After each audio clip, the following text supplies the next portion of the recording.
मैं थेरेपिस्ट कपिल खोसला हूँ। आपको जो जानकारी चाहिए है एडवांस एक्यूप्रेशर एक्यूपंक्चर के बारे में, मैं कोशिश करूँगा आपको संतुष्ट कर सकूँ। जैसा कि आप जानते हैं, एलोपैथ में निश्चित गोलियाँ एवं इंजेक्शन टैबलेट्स होती हैं और निश्चित स्पेसिफिक रोगों के लिए। होम्योपैथ में लक्षणों को देख करके उपचार किया जाता है। आयुर्वेद में वात पित्त कफ को संतुलित करके उपचार दिया जाता है। उसी प्रकार एडवांस एक्यूप्रेशर में एनर्जी को बैलेंस करके रोगों को जड़मूल से उपचार दिया जाता है। जो मेडिसिन है वो हमारे शरीर में ही पहले से ही मौजूद है, ईश्वर ने रखी हुई है। यही एक्यूप्रेशर का मानना है, कहना है। आइए हम एडवांस एक्यूप्रेशर एक्यूपंक्चर एवं पेनलेस एक्यूपंक्चर के मूलभूत सिद्धांत को समझें। हमारे शरीर में एक्यूप्रेशर के 900 बिंदु होते हैं जिन्हें एक्यूपॉइंट कहा जाता है। ये सारे शरीर में होते हैं और सारे बिंदु हमारे हाथ में भी होते हैं और पैरों में भी होते हैं। उपचार हेतु इनको उपयोग में लाया जाता है। अगर इन बिंदुओं को निडल लगाकर स्टिमुलेट किया जाता है तो ये एक्यूपंक्चर कहलाता है। अगर बियोल मैग्नेट लगा करके या बार मैग्नेट लगा करके या चक्रा मैग्नेट लगा करके उपचार किया जाता है तो ये पेनलेस एक्यूपंक्चर कहलाता है। अगर इन्हीं बिंदुओं को सीड अथवा बीज लगाकर उपचार दिया जाता है तो ये सीड थेरेपी कहलाती है। और कलर द्वारा उपचार करने पर यह कलर थेरेपी हो जाती है। इसका डायग्नोज और एक महत्वपूर्ण भाग है, क्योंकि जहां हम अच्छा खासा खर्च करते हैं एक सही डायग्नोज के लिए और सही निष्कर्ष पर नहीं पहुंच पाते, वहीं सरलता से कम खर्च पे सटीक डायग्नोज हम इससे कर सकते हैं और बॉडी कॉन्स्टिट्यूशन को देख करके भविष्य में होने वाली रोगों का भी अच्छा खासा पूर्वानुमान लगाया जा सकता है। और ये सिद्धांत बीमारियों के इलाज में भी उपयोग में लाया जाता है, क्योंकि शरीर संरचना को देख करके रोगों का इलाज जड़ मूल से किया जा सकता है और रोग जड़ मूल से समाप्त हो जाता है। एक्यूप्रेशर एवं एक्यूपंक्चर चिकित्सा पद्धति पुरातन भारतवर्ष में पैदा हुई, चीन में पली बड़ी तथा पाश्चात्य जगत में आधुनिक काल में लोकप्रिय हुई। भारतवर्ष में जहां महिलाएं बिंदी लगाती हैं, जहां मांग भरती हैं, जहां नाक कान छेदे जाते हैं, जहां बिछिया अड़क चूड़ियाँ पहने जाते हैं, ये सब एक्यूप्रेशर उपचार के ही महत्वपूर्ण बिंदु है। महावत का एक छोटा सा लड़का विशालकाय हाथी को अंकुश के द्वारा नियंत्रण कर लेता है। ये हाथी का एक्यू पॉइंट है जिसके द्वारा वह उसका नियंत्रण करता है। भारतवर्ष में आयुर्वेदिक एक्यूपंक्चर पर चरक, सुश्रुत, आत्रेय आदि विद्वानों ने महत्वपूर्ण जानकारियाँ दी हैं। वेदों में भी एक्यूपंक्चर यानी मर्म भेदन का विशद वर्णन किया गया है। एक्यूपॉइंट्स को आयुर्वेद में मर्म बिंदु कहते हैं। ऊर्जा प्रवाह पथ अर्थात मेरिडियंस को आयुर्वेद में नाड़ी कहते हैं। आइए अब हम आते हैं सुजोग थेरेपी के 6 एनर्जी के बारे में समझने के लिए। 6 एनर्जी 6 की मतलब हुआ wind, heat, hotness, humidity, dryness and coldness. इस विधि से कई रोगों का उपचार बहुत अच्छे आशातीत फल मिले हैं। जैसे माइग्रेन के लिए लिकोरिया, और बहुत ही किसी प्रकार का सर दर्द हो, इसमें होता क्या है कि उस गॉलब्लैडर की हीट को भी कम किया जा सकता है, जिसके कारण माइग्रेन हो रहा है, और इससे माइग्रेन भी खत्म हो जाएगा और एसिडिटी जो हो रही है माइग्रेन के एसिडिटी हाइपर हीट के कारण गॉलब्लैडर में, वो ठीक हो जाएगी। स्पाइनल कॉर्ड की अगर हॉटनेस एंड ह्यूमिडिटी एनर्जी को कंट्रोल करते हैं तो उससे लिकोरिया, स्पाइनल कॉर्ड की मजबूती जिसके कारण सर्वाइकल और लंबर स्पॉन्डिलाइटिस की प्रॉब्लम हो सकती है, वो भी ठीक होती है, और जड़मूल से इसका इलाज होता है। इसमें कलर के द्वारा, इमोशंस के द्वारा डायग्नोस भी किया जा सकता है कि किस प्रकार रोग है और कौन से ऑर्गन से संबंधित है। मानव का शरीर इस संपूर्ण सृष्टि के 5 तत्वों से मिलकर के बना है: जल, काष्ठ, अग्नि, पृथ्वी एवं धरती, वायु। इसमें 4 लाइफ सब्सटेंसेस होते हैं।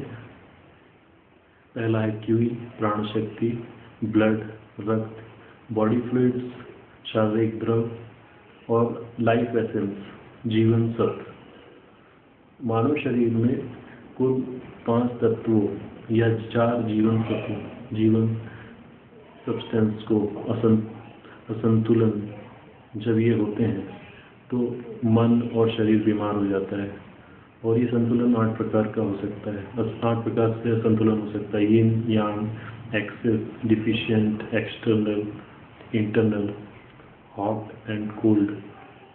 5 तत्वों से संबंधित शरीर के 10 अंदरूनी ऑर्गन्स होते हैं। ये ऑर्गन है kidney, urinary bladder, liver and gall bladder, heart and small intestine, spleen and stomach, lungs and large intestine. पंच तत्वों में यह संतुलन को पहचानना, इसके बाद पता करना कि संतुलन या असंतुलन किस ऑर्गन में है, और ये पता लगाना कि लाइफ सब्सटेंस में कौन सा सब्सटेंस प्रभावित हुआ है। तत्पश्चात ये जानना कि असंतुलन किस प्रकार का है, फिर उस असंतुलन को संतुलित करना इस थेरेपी में संभव है, आसान है। एडवांस एक्यूप्रेशर, एक्यूपंक्चर में उपचार के अपने अलग तरीके हैं। क्यूई को संतुलित कर अधिकांश रोगों का ठीक किया जा सकता है। क्यूई मतलब प्राण शक्ति। प्राण शक्ति की डिफिशियंसी को ठीक करने से कमजोरी ठीक हो सकती है, आश्चर्यजनक रूप से आराम आता है। क्यूई का स्टेग्नेशन ठीक कर देने से दर्द ठीक हो जाता है। सिंकिंग ऑफ क्यूई को ठीक को रेज कर देते हैं। अगर सिंकिंग ऑफ क्यूई तो वेरिकोज वेन्स, बवासीर, हर्निया आदि ठीक हो सकते हैं। क्यूई का अगर मार्गोल्लंघन हो जाता है, कंट्राक्शन हो जाता है, इससे मिचली, वमन, हाथ पैर ठंडे होना, सर गर्म होना आदि तत्काल ठीक हो जाते हैं। ब्लड की डिफिशियंसी ठीक करते ही चक्कर, सर दर्द, कमजोरी, मासिक धर्म का रुकना आदि ठीक हो जाते हैं। ब्लड की रुकावट, स्टेसिस को ठीक कर देने से रक्त स्राव के होने वाले पेन का शमन किया जा सकता है। नाखून एवं जीभ पर बैंगनी रंग अगर आ जाए तो इसका अर्थ ये हुआ स्टेसिस या स्टेग्नेशन ऑफ ब्लड है। शरीर से होने वाले अवांछनीय रक्तस्राव के उपचार के अद्भुत ट्रीटमेंट प्रोटोकॉल्स सूत्र इसमें दिए हैं।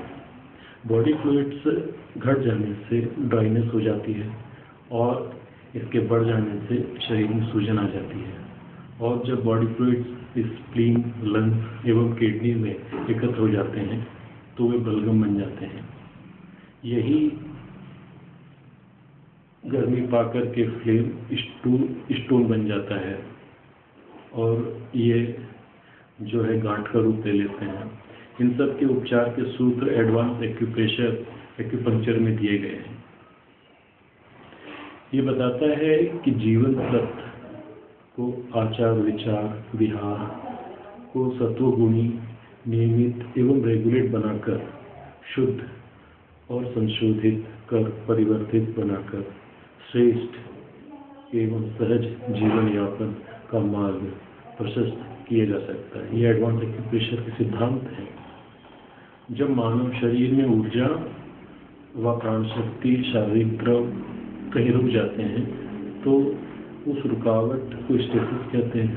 एक्यूप्रेशर एक्यूपंक्चर में उपचार से स्टेसिस को कम किया जा सकता है, जिससे कि गांठें और मानसिक वेदनाएं कम हो जाती हैं। ऐसा इम्पेडिमेंट्स को हटा करके किया जाता है। स्टेसिस को हटाने के लिए स्पेसिफिक एक्यूपंक्चर पॉइंट्स होते हैं। रात में 2 बजे सोना और प्रातः सो करके देर से उठना हार्ट में ब्लड की डिफिशियंसी को बताता है और इसका उपचार देने से जल्दी आराम आता है, जल्दी सोता है रोगी और फिर जल्दी उठने लगता है। चलने चढ़ने या सांस फूलने के कारण हार्ट की डिफिशियंसी होती है। हार्ट की डिफिशियंसी का उपचार कर देने से इन सिम्टम में आराम आता है। कार्डियक अस्थमा तो ठीक होता ही है, लेकिन अन्य तकलीफों में भी आश्चर्यजनक रूप से लाभ होता है। मासिक स्राव प्रारंभ होने से पहले रोगी को तकलीफ होना, मासिक स्राव होने के दौरान तकलीफ होना या मासिक स्राव के समापन के बाद तकलीफ होना, ये तीनों प्रकार की तकलीफों के अलग अलग कारण और उसका उपचार उनके सूत्र दिए गए हैं। शौच के पहले तकलीफ होना, शौच करने के समय तकलीफ होना, शौच करने के बाद तकलीफ होना, इन तीनों के तकलीफों के जो अलग अलग कारण होते हैं, इनका अलग अलग उपचार एक्यूपंक्चर एक्यूप्रेशर में दिया गया है। जब पेशाब में अगर तकलीफ होती है, पेशाब करते समय, पेशाब के पहले, पेशाब करने के बाद अगर तकलीफ होती है, इन तीनों के अलग अलग कारण हैं, अलग अलग सूत्र हैं। भोजन में भी इसी प्रकार, भोजन अगर के पहले, भोजन के बाद में रोग बढ़ता है घटता है, उसका अलग अलग उपचार है एडवांस एक्यूप्रेशर एक्यूपंक्चर में। बड़ी सरलता से इसका उपचार किया जा सकता है। शरीर के किसी भी ऑर्गन में अगर ह्यूमिड हीट बढ़ जाती है तो ये समझा जा सकता है कि इस ऑर्गन में इन्फेक्शन हो रहा है। कालांतर में यह इन्फेक्शन गांठ, पथरी आदि के रूप में परिवर्तित हो सकता है। जब गॉलब्लैडर में ह्यूमिड हीट बढ़ती है तो गॉलब्लैडर में पथरी बन जाती है, और जब किडनी में ह्यूमिड हीट बढ़ती है तो किडनी में पथरी होने का कारण बनती है। जब यूरिन ब्लैडर में हीट बढ़ती है तो यूरिनरी ट्रैक्ट का इन्फेक्शन हो जाता है, यूटीआई। अगर गॉलब्लैडर और में अगर ह्यूमिड बढ़ती है तो पीलिया हो जाता है। लीवर में भी इसी तरीके से अगर लार्ज इंटेस्टाइन में हीट बढ़ जाती है तो अल्सरेटिव कोलाइटिस बन जाता है। स्टमक ह्यूमिडिटी अगर बढ़ जाती है तो गैस्ट्रिक अल्सर हो जाता है। स्मॉल इंटेस्टाइन में अगर ह्यूमिड हीट बढ़ जाएगी तो डिओडनल अल्सर हो जाएगा। हार्ट और पेरिकार्डियम में ह्यूमिड हीट अगर बढ़ती है तो धमनी काठिन्य, आर्टेरियल स्क्लेरोसिस हो जाता है। स्प्लीन में ह्यूमिड हीट अगर बढ़ती है तो पीलिया होता है। लंग्स में अगर ह्यूमिडिटी बढ़ती है तो कुकर खांसी, बार्किंग कफ हो जाता है। स्मोकिंग अथवा तंबाकू खाने वालों को अधिकतर ये हो जाता है। तो इस प्रकार इन्फेक्शन जो कहा जाता है उसका अर्थ होता है कि एनर्जी में ह्यूमिड हीट का बढ़ना। ह्यूमिड हीट बढ़ने से इन्फेक्शन अपने आप बढ़ जाता है। व्यक्ति कैसे चलता है, उसकी आंखें, उसका मुंह, चेहरा, हाथ, उंगलियां कैसे चलते हैं, उससे शरीर के अंदर की अवस्था का पता चलता है। अंगों का जल्दी जल्दी चलना बताता है कि यांग हीट बढ़ी हुई है। अंगों का धीरे धीरे चलना परिचालन बताता है कि ईन बढ़ी है, कोल्डनेस बढ़ी है। कॉन्स्टिट्यूशन को अगर देखें शरीर का, रोगी का, तो उससे उपचार में बहुत सहायता मिलती है। जैसे फायर कॉन्स्टिट्यूशन का व्यक्ति है अगर वो तेज चलता है। अगर वो धीरे चलने लगे तो इसका मतलब ये है कि समझना है कि वो उसमें अब जो है हार्ट में प्रॉब्लम आने वाली है। तो हमने ये देखा कि ऐसा कोई रोग नहीं है जिसका उपचार हमारे अपने शरीर में ना हो। बस ज़रूरत है समझने की और सीखने की, और अपने आप को हमेशा रोगमुक्त रखने के संकल्प की। अगर आप एक्यूप्रेशर का कोर्स करना चाहते हैं या घर बैठे रोगों का इलाज कर सकें, समाज सेवा कर सकें या अपना करियर निर्माण कर सकें, तो 10 दिन का एक बेसिक कोर्स से पहले वो कर सकते हैं आप। अगर आप ट्रीटमेंट या इलाज कराना चाहते हैं तो दिया गया एड्रेस है उसमें संपर्क कर सकते हैं।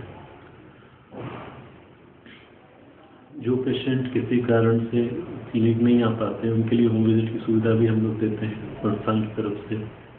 इस तरीके से हम ये समझते हैं कि आपको एक्यूप्रेशर एक्यूपंक्चर के बारे में विस्तृत जानकारी जो हमने दी, एक तरीके से तो ये बहुत ही छोटी सी जानकारी दी है, क्योंकि इसका विस्तार बहुत ज़्यादा है। जितना भी इस पर रिसर्च की है लगता है अभी बहुत ही कम है और बहुत कुछ जानना बाकी है। मुझे आशा है कि आप इससे संतुष्ट हो। थैंक यू, धन्यवाद।